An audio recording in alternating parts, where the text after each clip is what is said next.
খুব সহজ রান্না, আমরা সবাই পারি। তারপরেও আমি আমার রেসিপিটা আপনাদের সাথে শেয়ার করছি। রান্না করে নিব ভুঁড়ি এবং কলিজা একসাথে। তো আমি এইখানে ছাগলের কলিজা এবং ভুঁড়ি নিয়েছি। আসলে গরু বা ছাগল এটা কোনো কথা না, পছন্দরা যার যার নিজের।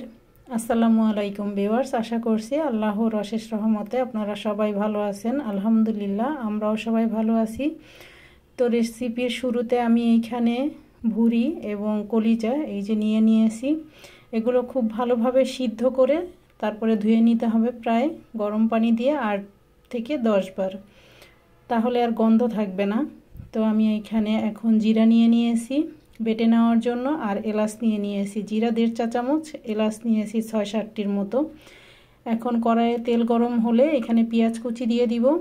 পেঁয়াজ কুচি নিয়েছি প্রায় 2 কাপের থেকেও একটু বেশি হবে, কারণ ভুঁড়ি রান্নায় একটু পেঁয়াজ বেশি লাগে। তো পেঁয়াজটা যখন একদম গোল্ডেন ব্রাউন কালার হয়ে আসার আগ মুহূর্তে আমি এখানে তেজপাতা, লবঙ্গ আর দারচিনি দিয়ে দিয়েছি। এলাচটা আমি জিরার সাথে বেটেই নিয়েছি। তো পেঁয়াজ যখন একদম পারফেক্ট বেরেস্তা হয়ে গিয়েছে তখন আমি এইখানে আদা রসুন বাটা দিয়ে দিলাম 3 টেবিল চামচের মতো, আর জিরার পরিমাণটা আমি আগেই বলে দিয়েছি। এখন এখানে হলুদ গুঁড়া, মরিচ গুঁড়া, ধনিয়ার গুঁড়া আর শাহি গরম মশলা গুঁড়া। শাহি গরম মশলার পরিমাণটা ছিল 1 চা চামচের থেকে একটু বেশি।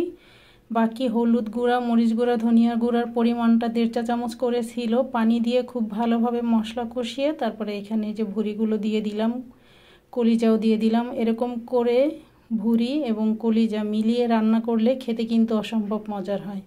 এখন মশলার সাথে খুব ভালোভাবে মিলিয়ে কিছুক্ষণ ভেজে নিব। তো কিছুক্ষণ ভাজার পরে রঙটাও চেঞ্জ হয়ে গিয়েছে দেখুন। এখন এখানে পানি দিয়ে দিয়েছি প্রায় 1.5 কাপের মতো। চুলার আঁচ কমিয়ে দিয়ে একটু ঢেকে দিব। 15 থেকে 20 মিনিট পর আমি এই যে এখানে আলু দিয়ে দিলাম। আলুটা আসলে না দিলেও কোনো সমস্যা নেই, তবে আমার একটু আলু দিতেই হয়, ছেলে মেয়ে দুইজনেরই পছন্দ। তো এখন যখন আলুটা সিদ্ধ হয়ে গিয়েছে নামানোর আগ মুহূর্তে আমি এখানে জিরার গুঁড়া আর কাঁচামরিচ দিয়ে দিয়েছি। এখন চুলার আঁচ বাড়িয়ে দিয়ে তারপরে একদম ভাজা ভাজা করে নিব। এই ভুঁড়িটা যতই ভেজে নেবেন ততই খেতে ভালো লাগে। অল্প অল্প করে নিয়ে একটু একটু করে ভাজা ভাজা করা যায়। বা এই যে আমি এখন একদম তেল বেরিয়ে আসছে, চুলার আঁচ বন্ধ করে দিয়েছি। তো খুব সহজে ঝটপট ভুঁড়ি রান্নার রেসিপি। আপনাদের কেমন লাগলো জানাবেন। ভুল ত্রুটিগুলো ক্ষমা সুন্দর দৃষ্টিতে দেখবেন। ভালো থাকবেন সবাই। আজকে তাহলে এই পর্যন্ত। আল্লাহ হাফিজ।